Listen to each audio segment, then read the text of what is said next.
You're listening to Head, a Star Wars podcast. Two fans, two generations, all things Star Wars begins now. All right, well, hello, everybody. I'm Eric Vansel. And I'm Daryl Sanders. And as usual, we are your hosts for this wonderful, delightful show that we call Head to Head. And for once, we're not actually reviewing... Well, actually, that's not fair. Our last show was 6 lessons that we learned from Star Wars, which I actually thought was pretty fun, right? We just sort of came up with that as we were doing the show, which we'll probably do more stuff like that because that is a little bit more spontaneous and it's a little bit more in line with what we actually do when we're talking about Star Wars.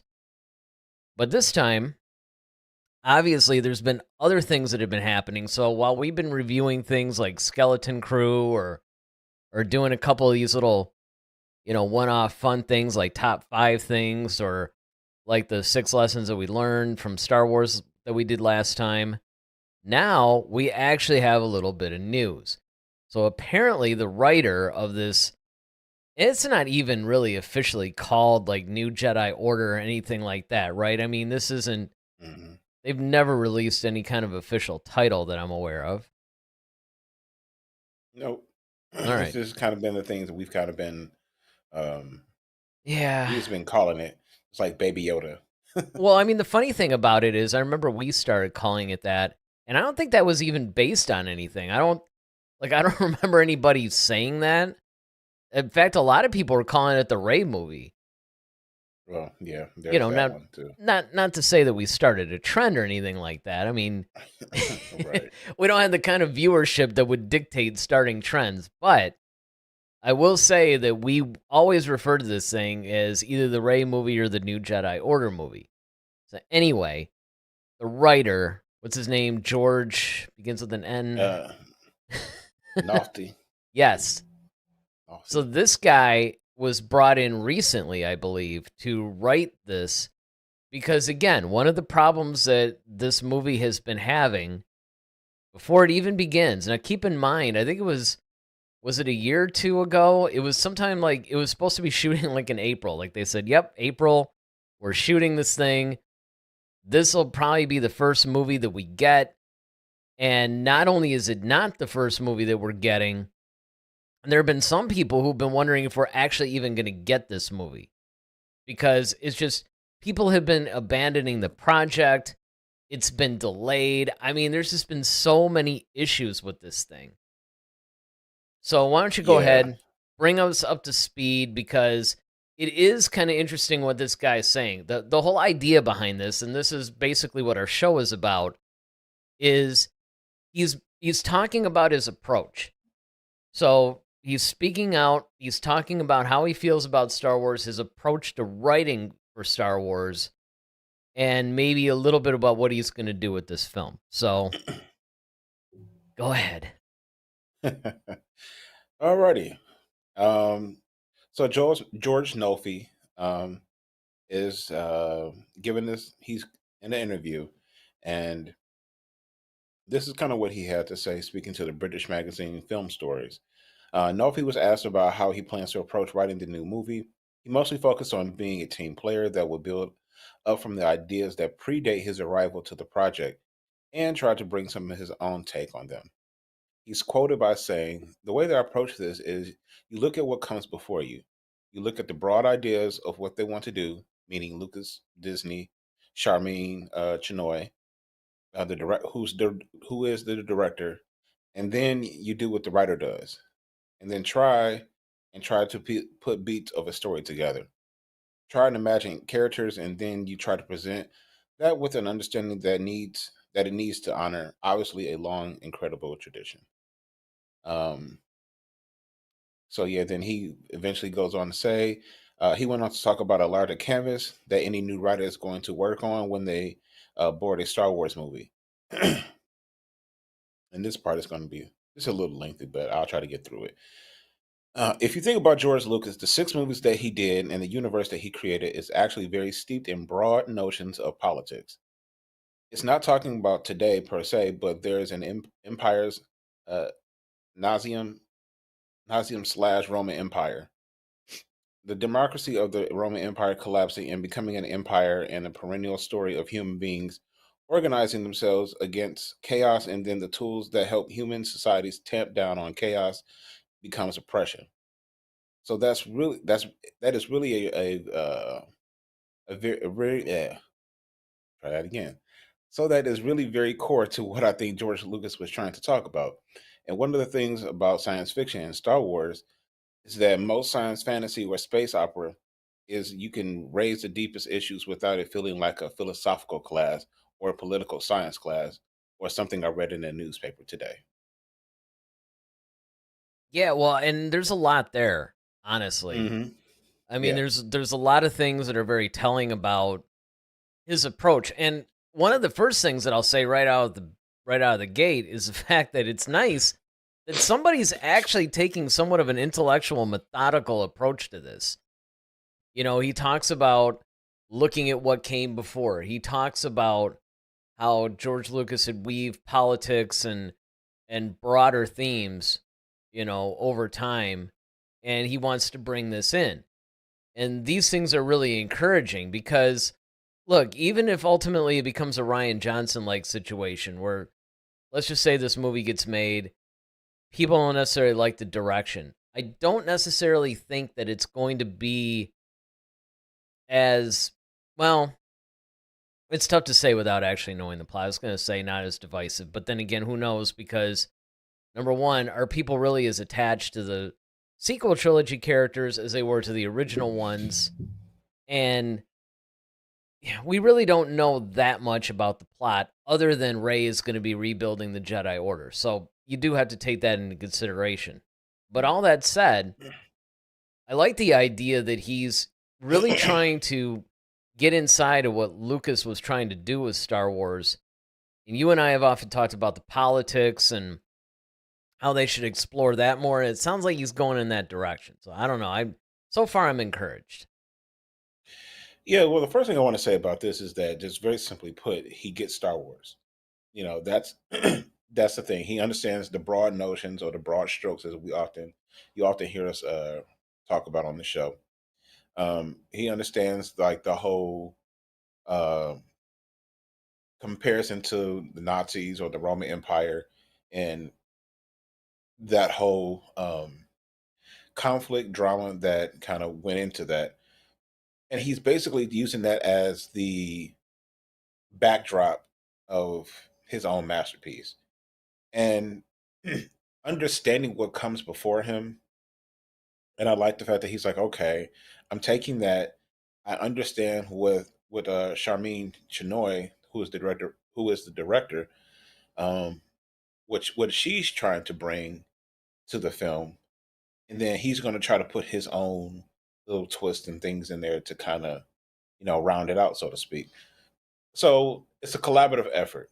So that part I like as well. It just depends on the ideas that you're trying to collaborate with. What I'm saying? Like, it does us no good if, yeah, it's great that you guys are collaborating and trying to do all this, but if the stuff doesn't make sense, what good is it, right? So so long as the ideals and the concepts are feel like Star Wars and it makes sense, and it legitimately moves the story along, I'm for it. You know, um, I Yeah. think that he really does. Like I said, he just understands the gravity of what Star Wars, and I think a lot of people are starting to feel that heat now because after so many failed projects and things have not, like, I think over at Lucasfilm, they're all kind of feeling it right now. Like, hey, this stuff has got to work, or otherwise there won't be a Lucasfilm. You might as well just close the doors and that's it, because no one cares anymore, and we're basically teetering on that line right I now. was gonna say, I mean, we're pretty much at that point. You know, you and I have been saying for years that okay, if they keep this up, right, if there's failed projects or whatever, they're gonna get to the Yeah. point where there's gonna be that point of no return, or the once invincible franchise is gonna it can only take so much damage. At some point, Hmm. it's going to take irreversible damage. Yeah, Or the shields are gonna fail. right, right. and I gotta say, I mean, again, maybe this is a little bit more Star Trek-ish than Star Wars-ish, but shields are probably at about 10 to 15% right now. I mean, I don't Yeah. Well, I honestly think that you're right. I mean, I think that really we are looking at, if not the point where it's either going to go and start to come back, or it's just going to be irreparably destroyed. If we're not at that point yet, we're probably at the beginnings of that. We're kind of yeah. entering that gate, so to speak. So Yeah. I think that, Absolutely. it's just one of those things where it sounds like, behind the scenes anyway, it sounds like people are now starting to really put the brakes on and say, look, what do we need to do here to save this? Because, there's been talks even that Disney was thinking of selling Star Wars. Like, I had been hearing Mhm. rumblings about that. Because I think what is secretly happening, and of course I don't, other than things that I've read, little tidbits that you pick up from maybe interviews from actors that are involved, or maybe behind the scenes people, but what seems to be happening, let me put it like that. What seems to be happening is you have some people that are going, okay, we're starting to get to the point where we either need to start making projects to return Star Wars back to its former glory, or we need to sell this thing to some other studio that can do that. Because right now they've been relatively profitable, but they have had some flops now. Mhm. I mean, even Skeleton Crew, unfortunately, I think Skeleton Crew probably suffered the same thing that Solo did. It was just released immediately after a poorly received project. Yeah. After And, Acolyte. exactly. Much the same way Solo followed The Last Jedi. It was a little too close.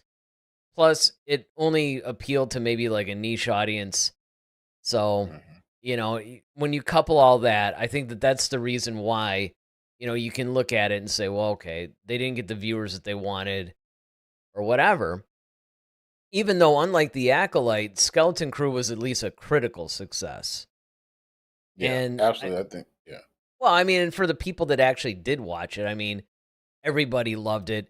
The YouTubers that have just been blasting Star Wars for years, even unanimously agreed that, it's really good. So, I mean, from that standpoint, I think that there are signs that Star Wars is somewhat coming back. Now, of course, I think it's going to be the Mandalorian and Grogu movie that's going to really maybe be that point where it's either gonna, I don't know if it's gonna be enough.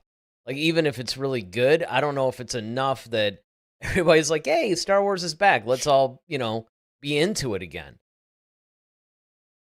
I think you have to. I think what it is again the much like how the Mandalorian television show, like that was a flagship show when it launched Disney Plus. Right. That's what got everybody kind of excited again. This is after the sequel trilogy, and we get the Mandalorian. Everybody's like, okay, this is cool.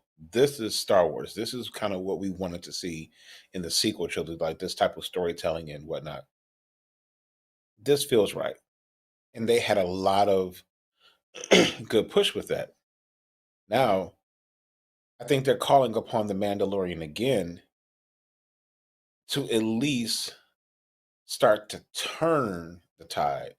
And then you're going to need another show or a film to push to give that initial push off and then up in a positive direction.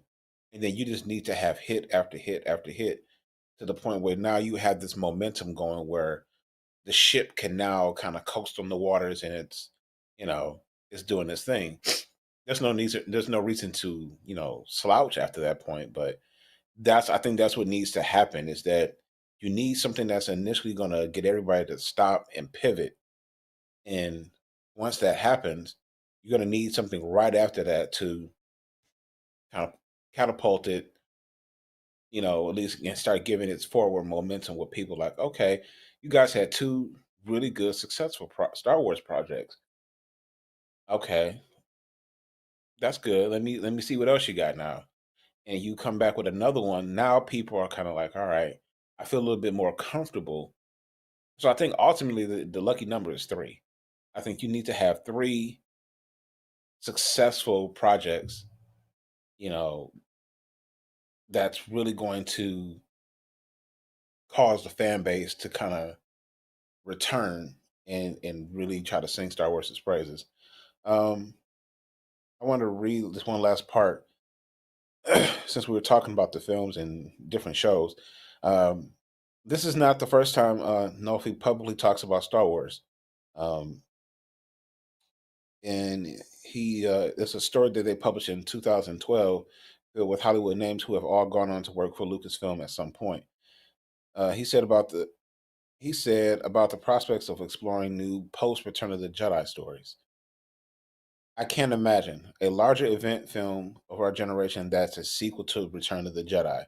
Star Wars literally defined the magic of movies to me as a child.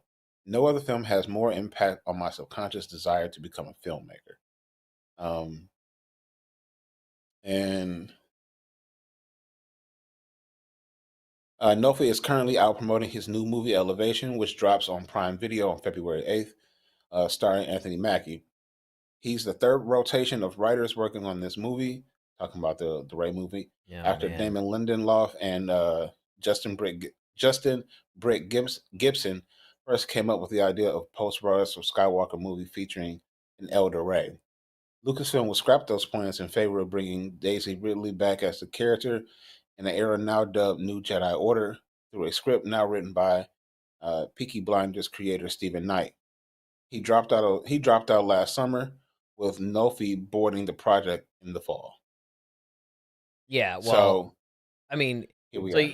here's a perfect example too, right? I mean, you basically have this concept, and once again, and there were never really any reasons given for why these people abandoned the project. That's an important thing too. So Yeah. first, I hope that he's starting from scratch.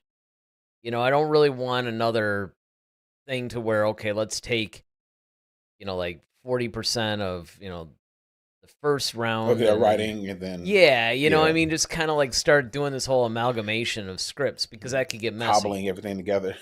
Right.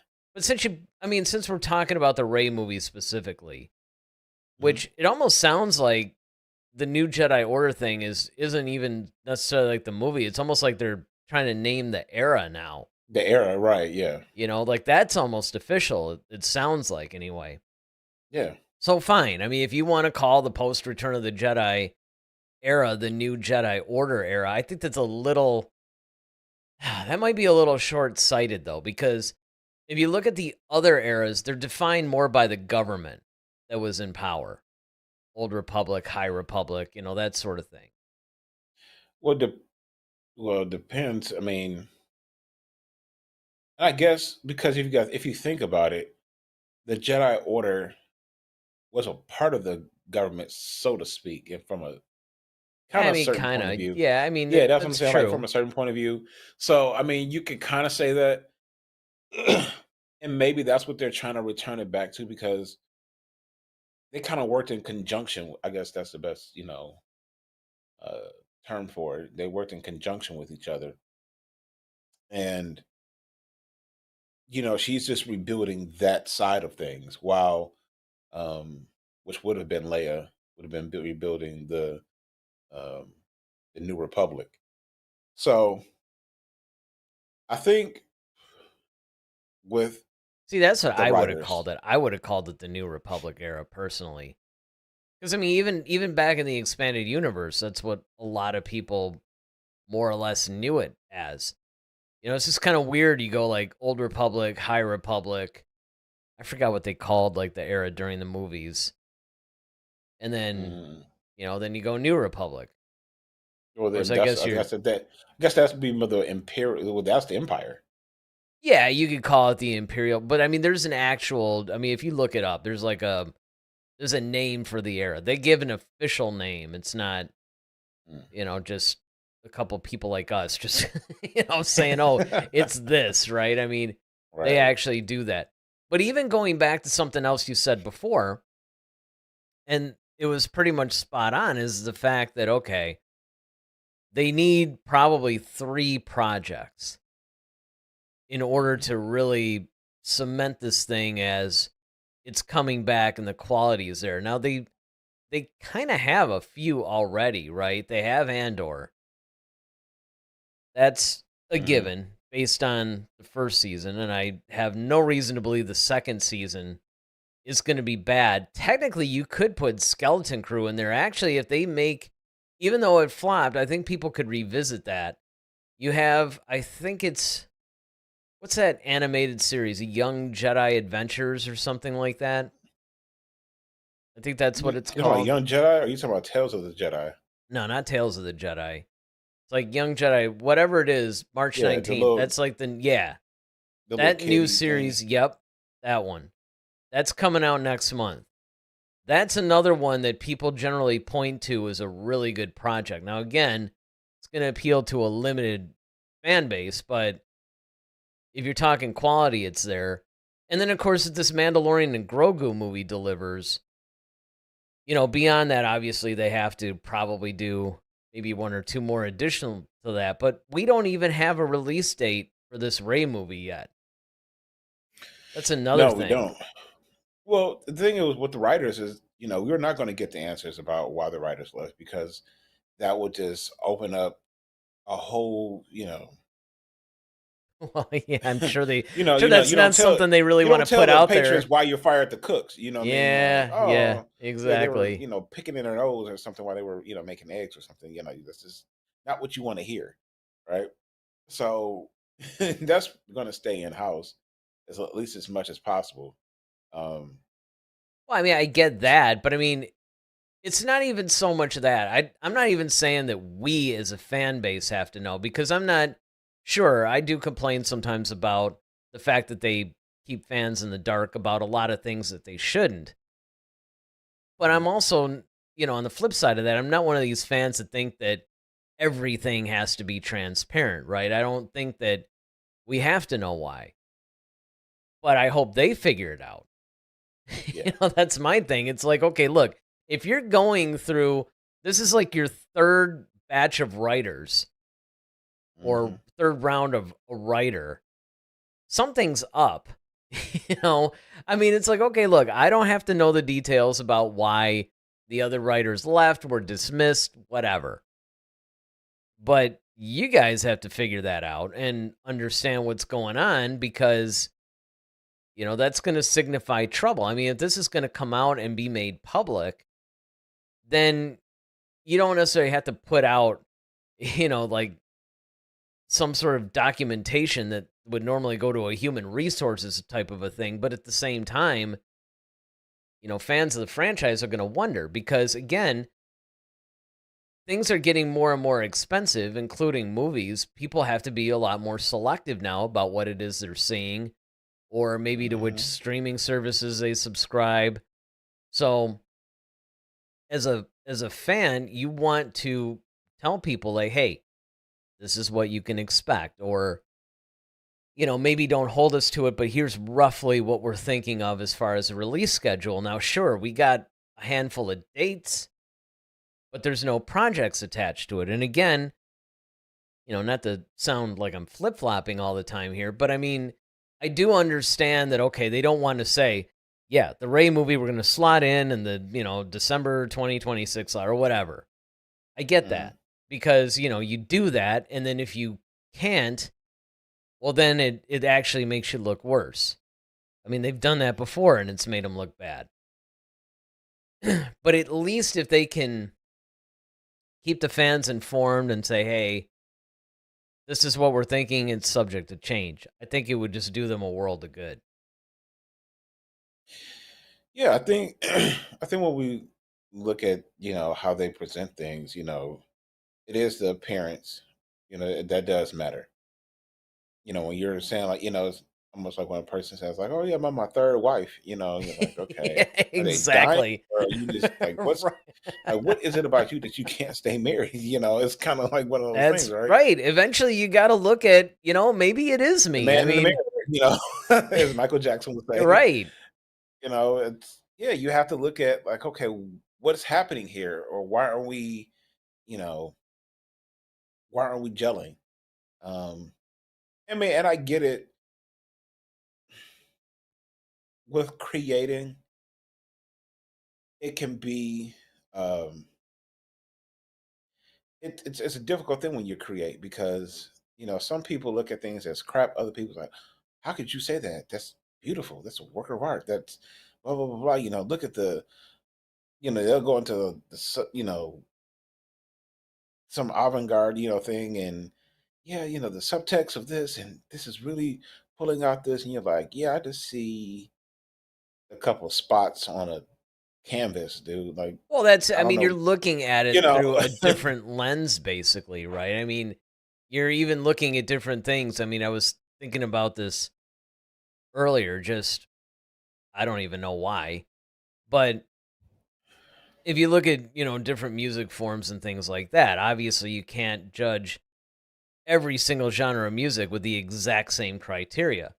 The True. first thing you got to do is you got to go, okay, am I going to rate this or rank this or whatever subjectively or objectively?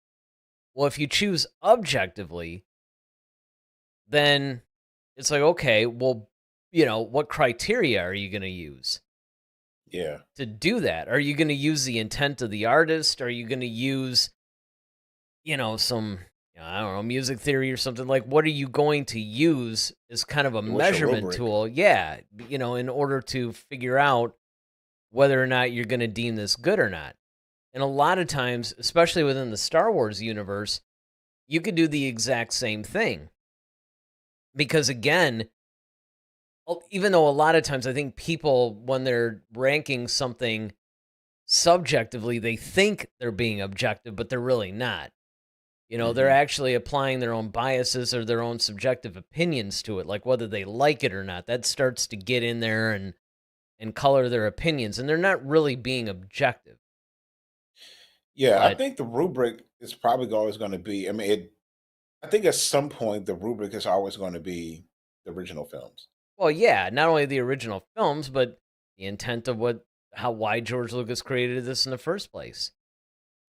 I Yeah, mean, it's going to be one of those things where you got to look at it like, okay, look at what, I mean, I guess it goes back to when we did what makes Star Wars Star Wars. yeah, because it's like I said, it's does it feel like Star Wars? Like certain things have to, like, okay, when people look at Force Awakens, for example, everyone said like, well, I won't say everyone, but a lot of people were just like, yeah, it's too derivative of A New Hope. But that was kind of the intent because JJ Right. wanted to bring everybody back to feeling how they felt when they watched A New Hope. You want to have those familiarity, and because it had been so long, and you're trying to tell this new story, and then you're bringing back all the old characters on top of that. So you kind of want to kind of bring them back to where it first began, almost in a way. So again, like you said, Eric, to your point, the intent of the director, like what was the motive, like where are they going with this? Well, but here's the thing, And though, specifically on that point alone, mhm, because you could take an objective criticism in a different direction, even though you understand, okay, because you're right. I mean, some people might go, oh, well, that was, derivative and it was horrible and, that made it bad or whatever. And it's like, well, wait, hold on. You know, the that was actually the intent of the project. So, yes, you do absolutely have to factor that in. mhm, However, where you can make a legitimate objective criticism there is if you were dealing with strictly the new sequel trilogy characters and you were sort of like resetting it. Okay, Ray is mhm, going to be your Luke Skywalker and Poe is going to be your Han Solo and so on. Then that would have been, I think, valid and perfectly fine. The problem is they had the original trilogy characters in there. So therefore, people were expecting more of a continuation. And of course, it didn't help matters much that you had the old expanded universe novels out there too. So you could Hmm. objectively say that probably wasn't a very good decision, even though it was intended to be that way. Yeah, and you can do always to debate the merits on that. Well, sure, and Absolutely. that's what I'm saying. I mean, it's a fair Yeah, conversation, right? it's Like, a fair in other conversation. words, Yeah. we're not when we bring that up. And I'm not necessarily saying you're taking the side of JJ or anything like that, but I'm just saying that if those were the two arguments that somebody wanted to debate, Hmm. it is purely in the objective realm. There's no subjectivity in that. So Yeah. that's that's just to say that, even when you go objective versus subjective, there's many nuances in both that you just have to identify before you can really, if you're trying to have an intellectual conversation about this, you have to establish the parameters of the discussion, I guess, for lack of a better term. And I mean, I think that Yeah. that applies here in this movie as well because you're going, okay, on one hand, it's just like, geez, dude, they're on like their third round of writers. I mean, I don't, did they ever switch directors on this thing? I'm not sure. I think that, No. yeah, she was always the director of this movie, if I remember correctly. See, here's my thing, and this is just Daryl's opinion. You gotta, oh, I'm Yeah. seeing some subjectivity is creeping into the Yes. discussion. Then if you gotta give a Indeed, it disclaimer. is. Indeed, it is. But my whole thing is, if they would just, I personally would just rather them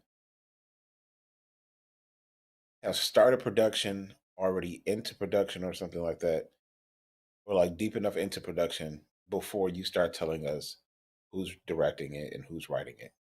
Now that's a good idea. I would rather you do that. Absolutely. But you can't because the problem is that a lot of times, I'm not saying it's impossible, but in the day and age we're living where everything is just, it's harder and harder to hide stuff. Mm. I mean, but then again, people like leak it or whatever, that's one thing, but it's true, they are putting it out there. But then again, you have a lot of fans, including us, who have said, now, granted, I don't really think Kathleen Kennedy is watching our show and going, well, these guys said, but but people like us have often said, look, we want transparency from you guys.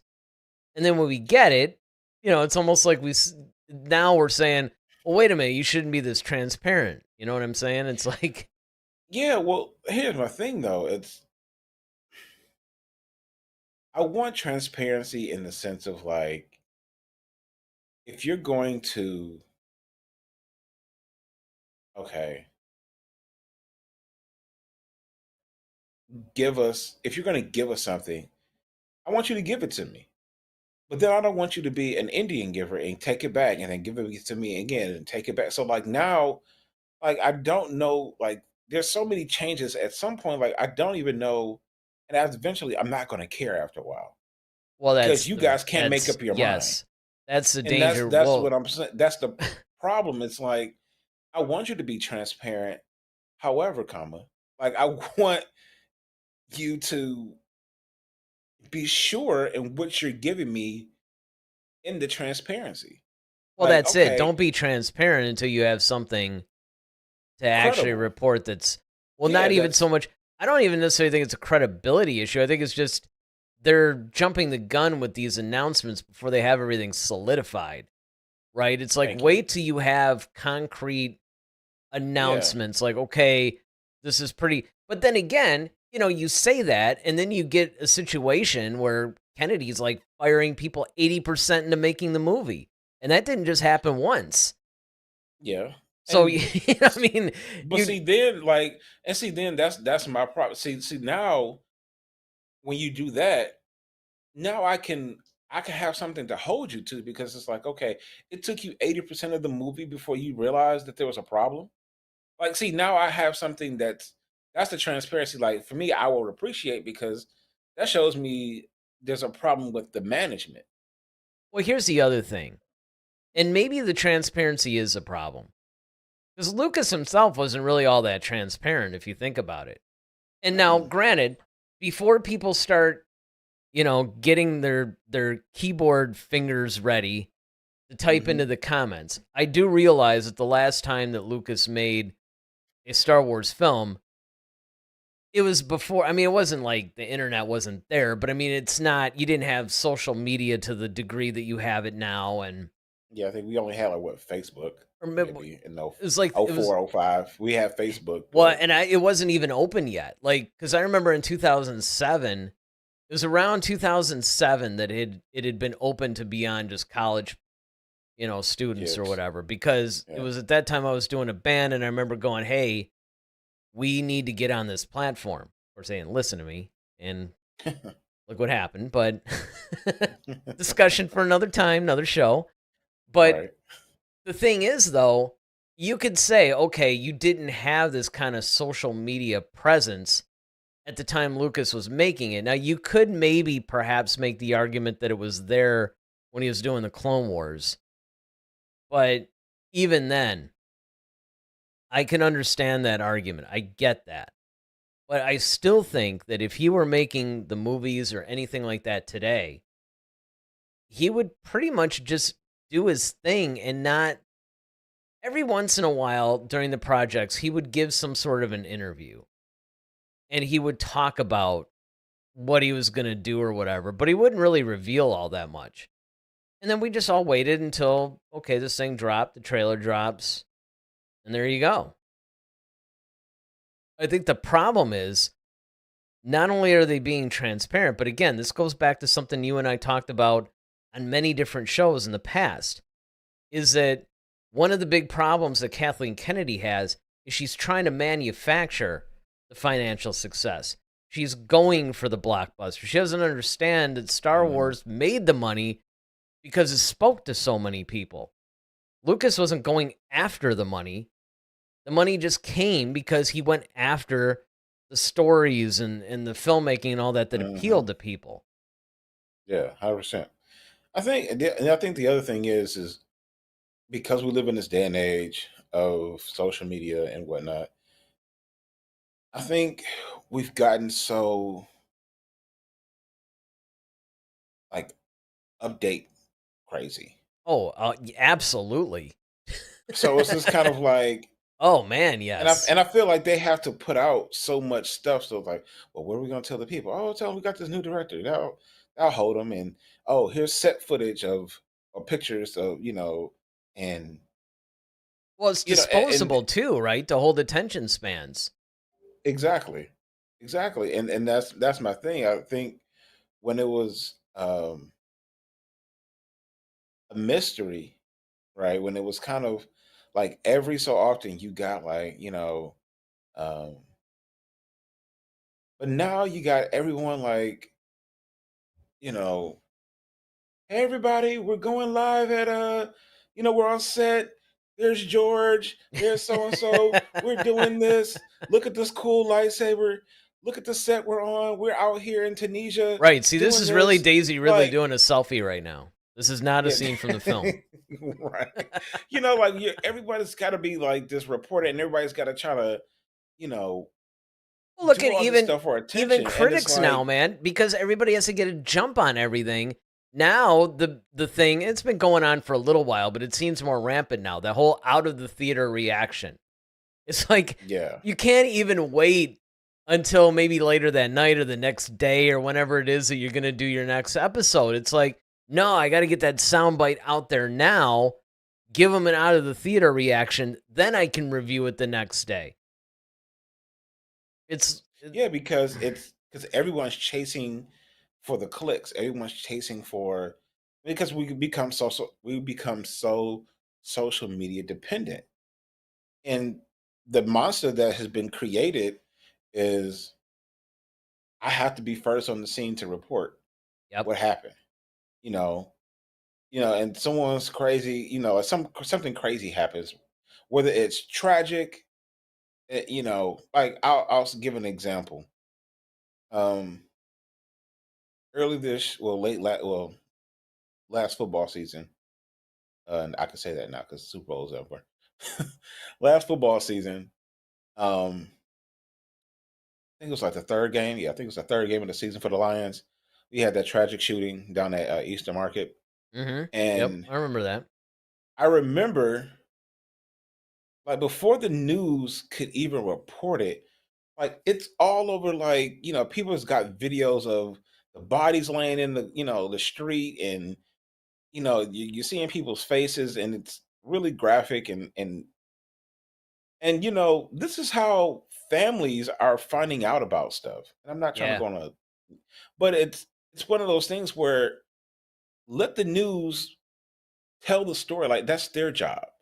But like everyone's become a news reporter now. Like everyone Well, has to be, so it goes live on the scene. right, And which basically goes into the click thing that you're talking about, right? Everybody. yeah, But then the flip side of that is also that there's this massive distrust into the legacy media too.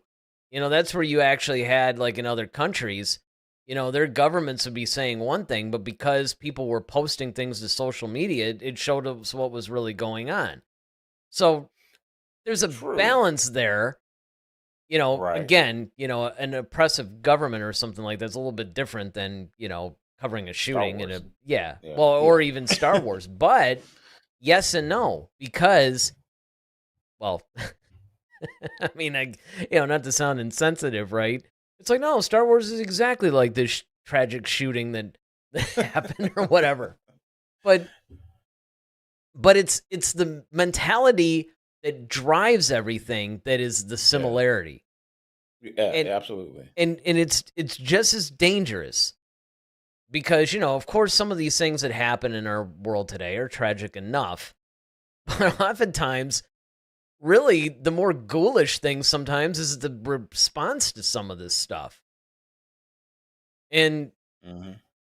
where it ties into Star Wars is the fact that because you have everybody wanting to stay ahead, including Lucasfilm themselves, they have Hmm. lost that art of mystique and keeping things a little close to the vest. I often liken it to, the band that wants to play and tour, like every year. Well, guess what happens? If a band goes away for 10 years and then they suddenly tour again, they're selling out stadiums because they built up that demand. And that's what Star Wars has to do. Now, I did read something that was, I don't remember if it was from the same article or not. It might have been something different, but it was around the same time.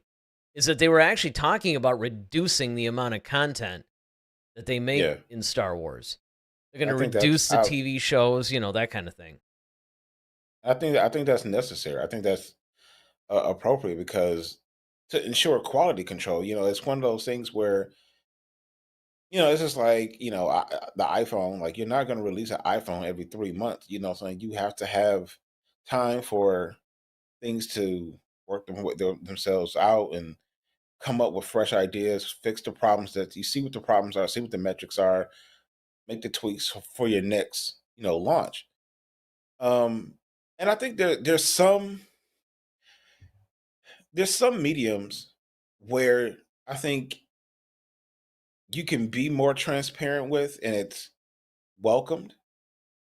And then there's other um, things where it's kind of like it kind of hurts the industry sometimes. Mm. So like I've been really into like watching a lot of these podcasts on former NBA players, like guys who are done, and but they're not like like old like Dominique Wilkins or something like that. I'm talking about these guys got out like maybe 3 years ago or something, and they're talking about like what it was like to play against Kobe Bryant, and they're telling all these behind the scenes stories, and they're like, oh, I remember that game, and it's like it gives you a whole lot of insight. Yeah, Things like absolutely. that is cool. But if you, I don't know if people, and there's a lot of people who might, out there who still watch WWE, but they've definitely dialed back the whole like they realize that the fans aren't stupid. They know that these things are predetermined matches. They know like a lot of the moves are real in a sense. They know they're not put on, with great harm or intent, but it's also to tell a story. They know they're storytellers, Yeah, it's and they're choreographed. telling it's choreographed, right? So, but they're using like industry terms that were only known. Like Vince McMahon was one of those guys. Like you have to, like whatever your gimmick is, like you have to maintain that in your personal life. So, case in point, like the Undertaker, who plays this, undead, being, basically. In his personal life, like when you see him at the airport, he's in all black, his hair is down, like he does, you know, he has to still look like the Undertaker in his personal life. Um, and if you did anything, like he tells the story about how he got a bunch of tattoos. And Vince went off on him because like you can't just do stuff to your body because you're on television. You have to do all this stuff. And you're ruining the mystique of this character we're creating. And so that's kind of the same way with Star Wars. Sometimes when you put things too much out there, sometimes it kind of, like you said, ruins the mystique of that moment. Like when you get in the theater and you're like, man, what's going to happen? I've already kind Well, of know, like, oh yeah, Yoda and the Emperor is going to fight, and there's going to be this whole thing. Like, it kind of spoils it for you. It's like, man, I mean, some people, like, I know for us, sometimes we don't care about the spoilers because sometimes it's the process of how you get there. That's what we really, it's the sometimes it journey how works we get there. against you. Case in point, Yeah, when we read the Revenge of the Sith book before seeing the movie, that was a mistake. exactly. Because Exactly. now we're like looking for, oh man, I can't wait for this scene to come up. And then it Hmm. wasn't there because, there's a difference between the book and the movie. And it's like, Exactly. oh man. So in a way, it would have been better to have read, because usually in 90, I don't even know why I did. I think it was because I just, that was a pivotal film, right? Like there was a Yeah. Oh lot of yeah. heavy stuff being revealed or whatever. So I was like, oh, I got to see how this is, because normally I would read the book adaptation after I see the movie. So that Yeah. way, when it's filling in all this detail, I'm not disappointed. Now I'm just like I'll never forget, that whole beginning scene when Obi-Wan and Anakin were trying to rescue the Emperor. And I mean, it goes on forever in the book. It has all this Yeah. detail and there's all this humor, and Palpatine's kind of Yeah. razzing him out, going, "Really? This is what you guys normally do?" I mean, it was hilarious. Yeah. Exactly. And like none of that was in the actual movie. I mean, the funny thing about it was so abbreviated by comparison. Hmm. I remember just being like, and the sad thing is the movie was awesome, but yet you're kind of You have all these disappointed. false expectation now Right. because yeah, Exactly. exactly. Yeah. And that's what I'm saying. Like when we're talking about the writers and like how they're crafting certain things, and when Star Wars is releasing, news to us, like yes, we want the transparency, but like again, you still have to remember the brand. Yeah, Remember the well, brand that's it. that you're representing. Well, not only that, but I mean, you have to, I think in some ways, when they're trying to disclose a lot of things, and again, I think they're trying to get people on board, right? Because we know that in some cases, some of these people that are making these projects, doesn't matter if they're movies or television or whatever, there's definitely a social agenda they're trying to put forth, Hmm. which, as we said a million times, that's great for some movies because that's the intent of the film or the Right. show.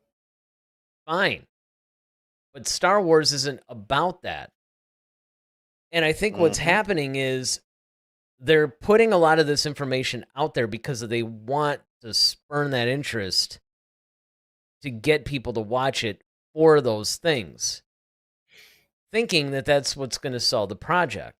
But in reality, it'll either work against them because obviously it doesn't really belong in Star Wars.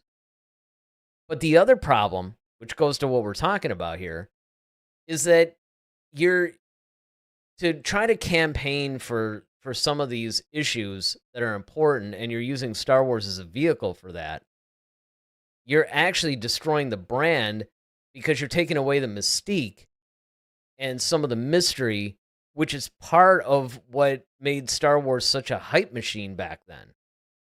Hmm. There's just like so many issues that I think that you have when it comes to just the way that Disney is marketing all these things. And I think that that's one of the biggest problems.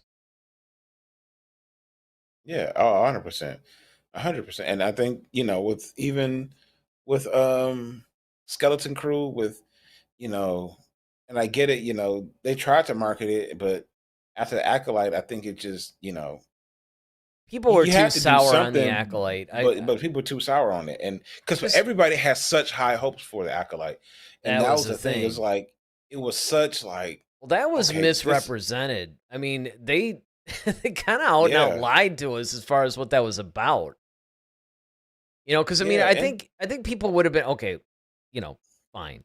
We know we've talked about how it was poorly written and all. Like some of the things that the like I don't even know if Leslie Headland herself has said much, but some of the actors that have been in it, some of the people that are blaming it on the toxic fan base or you know people are like homophobic or racist or whatever. And it's like, no, no, no, hmm no, it's just a bad movie or bad yeah, exactly, show. That's all. exactly, Nothing to 100%. see here. But that said, the problem is, and this is where it relates to Skeleton Crew, is that you basically had a situation where the Acolyte, which again, I can't stress this enough. The problem, I think people might have even let the bad writing and all that stuff go a little bit if we weren't promised a completely different show. That's that's where I think a lot of people had an issue. Well, I think honestly, the that and the execution, because Oh a yeah. lot of that stuff was just terrible. Like Yeah, just, yeah, it was. There's no escaping that. yeah, it's just You the can escape the execution of it. Sarlacc pit easier than you can escape this conclusion. I'm just saying. Yeah, absolutely. And I think that was really like, okay, the execution of a lot of this stuff, coupled with the fact that this is not what we thought we were getting. And yeah, it was just a huge, Well, I think massive when you couple dump. that, when you couple all that, I mean, it just the fact that everybody was so hyped about it and then it turned out not to be what we were promised. And not only was it not what we were promised, it was bad. Yeah, exactly. Like, okay, It's if you're not gonna, if you that's a very good point. Like, if you're gonna not give us what you promised us, that sucks. But at least give us something good. Like, if I order a cheesecake and you bring me out a red velvet cake, this red velvet cake better be bomb. right. Like, See, and that's all I'm exactly, saying. I can Like, you let know that what? go. I'm mad. I really want. I had my mouth set on this cheesecake. Yep. However, this though is really, really good though. So, all right. Because then the only At thing least you're you did. complaining about is you didn't get what you wanted. But what you did Right. get was good quality. It just wasn't what you wanted. Right. This not only wasn't what we wanted, but it was bad. Yeah, exactly. So now I'm complaining about two things. I'm doubly, double upset because, yeah. Exactly. And that's Mm-mm. the problem. And I think what happened was if you look at when Skeleton Crew premiered, people were still going off on the Acolyte. And Hmm. what made it even worse, because if you really stop and think about it, this is actually a really interesting character study in a way. So, step one, they didn't give us what we expected, and everybody was hyped for what we thought we were getting. Then it turned out to be bad. Hey, that's step two. Step three, now you have the people involved yelling at us that we're racist, homophobic, and toxic. Right. So that would, using your example, it's like, okay, you had your heart set on cheesecake. All right, it's a red velvet cake. All right, you know what? Fine. I'll eat the red velvet cake. Oh, the red velvet cake is awful. Like, it's terrible. Well, now the store where you bought it from is yelling at you saying it was your fault because you weren't clear. You know what I mean? It's like, that's the kind of thing I'm talking about. It's like when you Oh really yeah, factor all these things in, it's absolutely ridiculous. So Skeleton Crew didn't really stand a chance because basically all the good reviews and everything, I think, was just drowned out by the continual disappointment and vitriol that was surrounding the Acolyte, and the people going back and forth on it, and it was just unfortunate. It was just a little too close. But I think moving forward, though, if the Mandalorian and Grogu is good, I'm sure Andor season 2 will be good. So they could use those two projects as somewhat of a foundation that hopefully they can build on with whatever's coming out, particularly this Rey movie. yeah. Because Uh, here's a question for you, because this is what's up? something else that I don't know if anybody's really addressing. Rey was really blasted. Once again, all the social justice warriors were like, oh, you just don't like strong women in Star Wars, blah, blah, blah. And even though you can name like 10 amazingly stronger women, by the way, stronger than Rey, off of the top of your head, right? I mean, Hmm. that are amazing characters. Right. But whatever, we'll let that go for now. The question is, does Rey have enough popularity? I mean, were you even clamoring for a Rey movie? Like, or do you care? No, I think what there were some missed opportunities in the sequel trilogy to. She's a Let me put it this way. She's a likable character. She's a Yeah, I would likable agree with that. person. Like her look, she's likable. The thing I'm going to compare her with, because I'm going to juxtapose that with Luke. What made Luke Skywalker go over with us was his relationship with Obi-Wan and Yoda. Having those moments where he could, like, okay, from the time, Obi-Wan finds him, after he got attacked by the Sand People, and he starts telling him about his father and things like that, and about the Force, hands him, gives him the lightsaber, and then starts explaining some things to him. And then him training him just a little bit and watching how that training droid, right? And he was like, "Oh wow, I could almost feel it." He's like, "Good, you're on your way to something for Yeah, a more work, bigger, larger world or a something like bigger, that. larger Yeah, world or something like that, right?" Got the yeah, line. Then you see him. Okay, then of course Obi-Wan sacrifices himself, then continues to help Luke. Like now he pops up in his head and during this whole X-wing battle, and then now we see him pop up on Hoth, Dagobah. He's still training him. He's still giving him those lessons. Yoda gave him some, so we see his relationship with Yoda in both Empire and Return of the Jedi. I think that helped build Luke up. So by the time we get to him in Return of the Jedi and we see how powerful he is, because we know who he's been around and we know the lessons he's picked up, we've seen his growth in a lot of different areas. We didn't get that. Excuse me. We didn't get that with Ray yeah. You know why? Because, because. well, here's the problem. And this is a filmmaker thing. It's not even so Mhm, much the character, because you could have written it a little differently and it would have been fine. The problem was what Kathleen Kennedy did, and it was at her behest. I mean, she's mhm, really made very little secret about this. They have traded the classic story trope of the hero's journey to come up with this artificial, you know, like female empowerment thing. And in doing so, fast tracking this character in order to make this point. Now you're bypassing every single one of those things that you just talked about. Yeah, and that's part of the story to like without the story and seeing that like that's what helps cement that character into into what they are to become. So we don't get that. Like we see her, okay, she Luke takes the lightsaber, chucks it.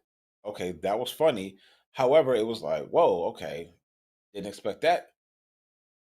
What's going to like? I was really now interested to see, and the few moments that we did get, of course, him smacking her hands, like, oh yeah, that's the force. Oh, you're really strong with it. Like that was That to me, was funny. that was brilliant. That was However, good. It was fun to see but Luke's version of an Obi-Wan or Yoda.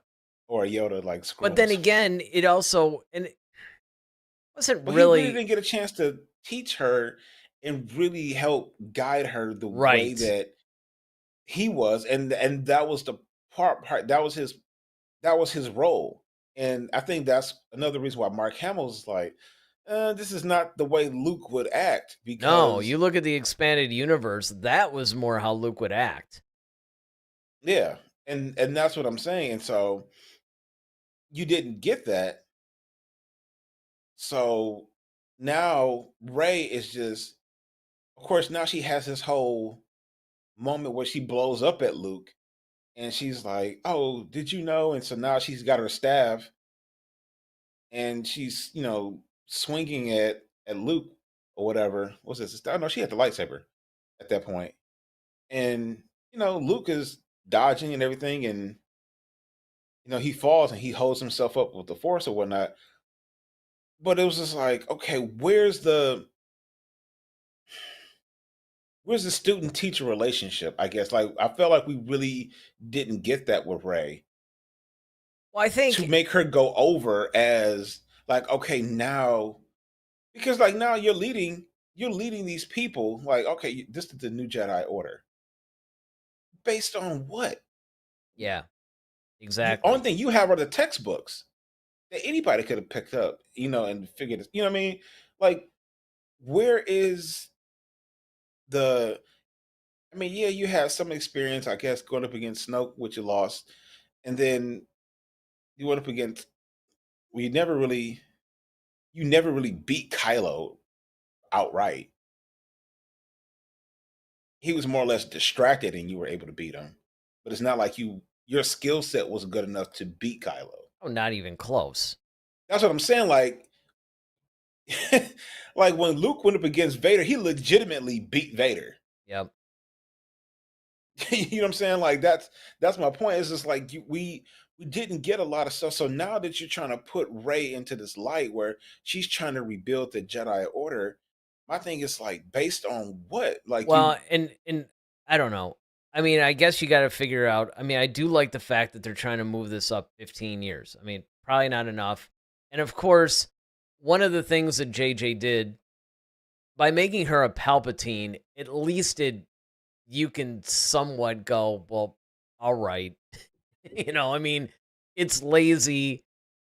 It's basically a way to retcon all the mistakes you made up until this point. But I mean, I guess if you want to talk about like further stories or whatever, it somewhat works in explaining the power.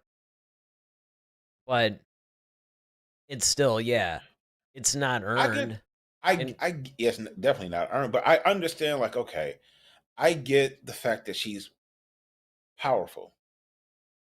Okay, cool. Luke was powerful just based upon his relationship because his father was Vader. right. Okay.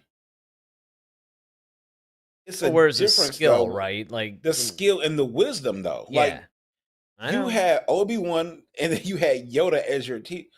Like unless you showing like, okay, unless you're trying to say that Luke has been teaching her this whole time, like you would have to show that or really Well, yes. I mean, the way to because get in order around for that to this, work. yeah, Yeah. it's got to be a Force Ghost Luke has been, Oh, coaching her. 100%. Because Because otherwise, right, the Jedi text, right? That's kind of like watching YouTube and trying to, like, oh, I can be a doctor. I right. watch a bunch of YouTube videos. Exactly. Exactly. It's just that's what I mean. And that we didn't get that. They didn't show enough of that in the sequel trilogy for us to really Well, that's make what her, I as they mean. would say in wrestling, go over. Like you have to do Right. things in order for the fans to believe. Like Stone Cold Steve Austin became like probably like the greatest wrestler of all time because he built a character that over time fans bought into and they believed him. So anytime he came out, whether he was even when he was trying to be a bad guy, fans still cheered him because they just loved him. They believed him. Yes. So because they believed the story and they liked the whole rebel thing. Well, you can't do that with Ray because it's like we don't believe you. Because like you said just moments ago, it wasn't earned, and we haven't seen you.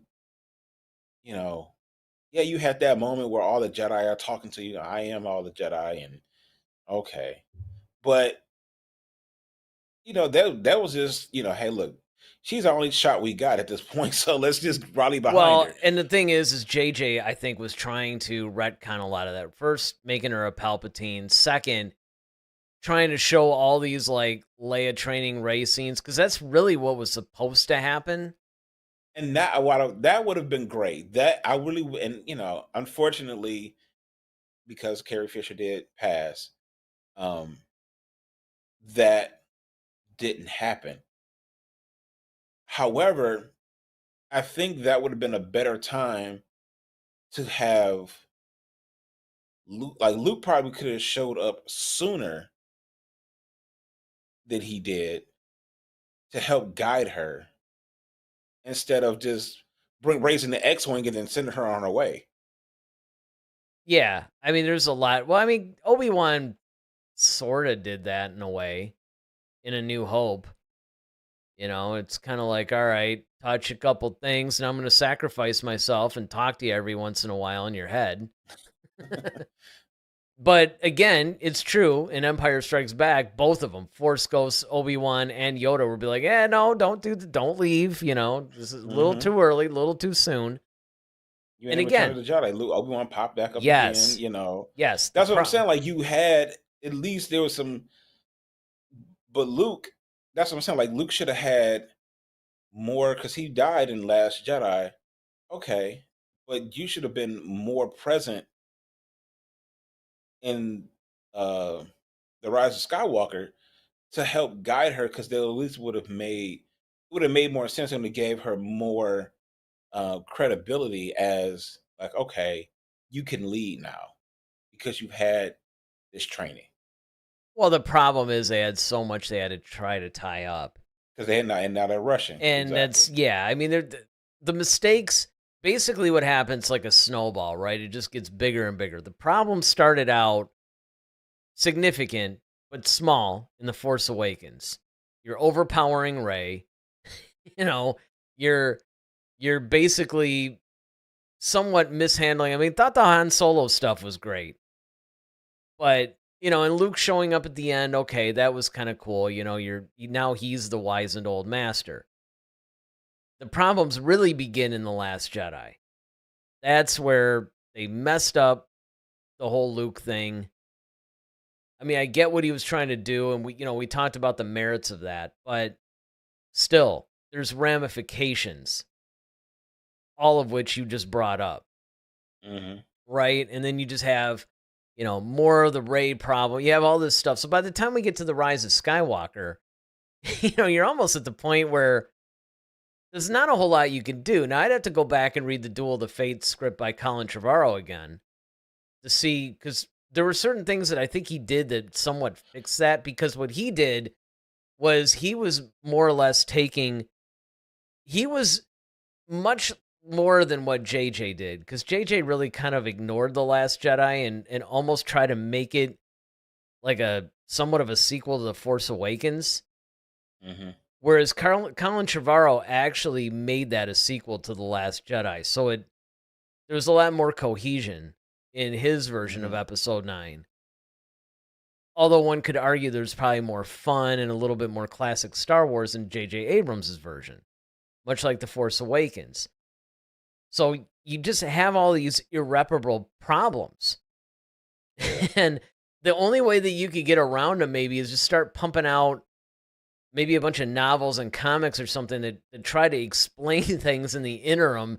So by the time we get to this Rey movie, of course, 85% of the audience isn't going to read it, at least if you're talking about casual fans. So there's that. So, I mean, you have some issues. I don't know if it's really a good time to bring up the Rey character now.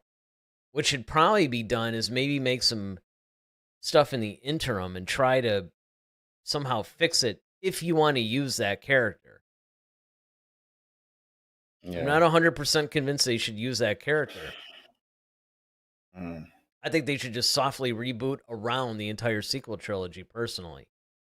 Or maybe just find someone, almost have Ray become like, what they could do is find somebody else, somebody completely brand new, has the Force, strong in it, wants to, become a Jedi, lost in some things, and Ray becomes the new Ahsoka.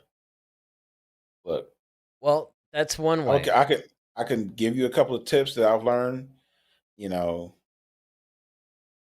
I wasn't around to see all this, but I mean, this is what you want to do. Here's what my two masters, who were the greatest Jedi probably ever. Luke and Leia. Here's some information. Here's some books. Here's a A couple of YouTube flash videos. Drive. All right, a couple of YouTube videos, a flash A drive, couple some links, stuff right. right. And hey man, may the Force be with you. Well, but there's another way send they him on could his do way. it. There's another way they could do it that's a little bit more direct. That would be, because I don't see them. That is definitely a viable storytelling way they can do it. The other way they could do it is essentially almost have it to where, how like sometimes they'll have those things where in a way it would actually mirror Kanan. Remember, Kanan was a Padawan. Yeah. And he was thrust into the role of a teacher. Yeah. So he was still kind of learning himself, but he was also trying to be this teacher. See, they could do that. Yeah. So Rey That is, would be good. in a sense, learning. Kanan. Yeah. She Yeah. becomes No, like that's more good. the new Kanan. That's what I would do if I they're like that. if they're really insistent on using this character. I really like that approach. Well, there you go. Yeah, That settles it. Yeah, exactly. All right, let me call Kathleen and see. Yeah, I mean, exactly. Just get her on the phone. I mean, she's probably watching. Big news: Daryl and Eric are new writers on Story. Yeah, exactly. What a Ray movie! Right, we're the fourth round of writers. That was the new Lord and Miller. Well, I mean, look, we got some. I'm sure Kathleen Kennedy was one of the likes on this video. You guys, join her. Nice. Like this video. Like the video. Subscribe. You guys know the drill. You know how the YouTube algorithm loves likes and loves subscribes. So, join in the fun. But, yeah, I think, to basically wrap this thing up, that's a direction they can go in.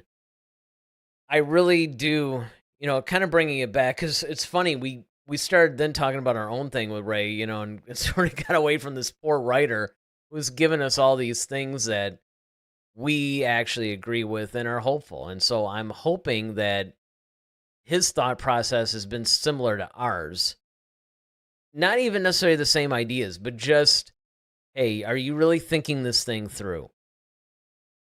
That's what I would hope. Yeah. All right. So, the question is, what do you guys think? Do you guys think that this writer is going to be good for the movie? Are there things that he said that you don't like? Is there somebody else you think that would be better doing this? Let us know in the comment section. You can also let us know at Head to Head SW on X, Facebook, Instagram. You can join our Discord channel, continue the discussion there. There's all kinds of ways to do it. So be sure to do that. And I don't really think that we've really outlined any topics for next week. You did send something. Yeah, you sent something. Yeah, you were. Because I remember there was something that you had sent where I'm like, oh, this would actually be kind of cool. It's like, oh, maybe we should. It was something that you sent me, Derek Hoffman, appointed to Lucasfilm's new vice president of. Yes, right. He's the new vice president of Lucasfilm, and I started thinking that could actually be cool. Of course, He's only chatted once tonight because he had answered my question, when I said, "Are you ready?" at the beginning of the chats. He said maybe. But Ted Adam Green basically joins us, says, as always, it's been a fun Star Wars listen, guys. May the Force be with the both of y'all. Well, thanks, Ted. So yeah, I mean, this is interesting. We had a lot of people that were watching, not really too many people chatting, but that's okay too. Sometimes people don't want to interrupt the flow of the discussion. That works. Let us know what you guys think in the comments section. Maybe we'll talk about the new vice president of Lucasfilm next week, but hey, you never know. There's stuff happening in Star Wars all the time. That's why it's fun to have a show right now. So, okay, I don't want you to die here before we give our outro. You know how my sneezes are. I do, and everybody. And I'm very thankful, given that you're at a microphone, that you didn't just let it fly. Talk about may the Force be with you. Jeez. All right. All right. Okay. Well, with that, you guys, I'm Eric Vansel. I'm Daryl Sanders. May the Force be with you. Always. Head to Head, a Star Wars podcast. Be sure to follow us on Twitter @HeadToHeadSW. Submit your questions for our next show. Visit our official website at headtoheadswpodcast.com. Until next time, may the Force be with you, always.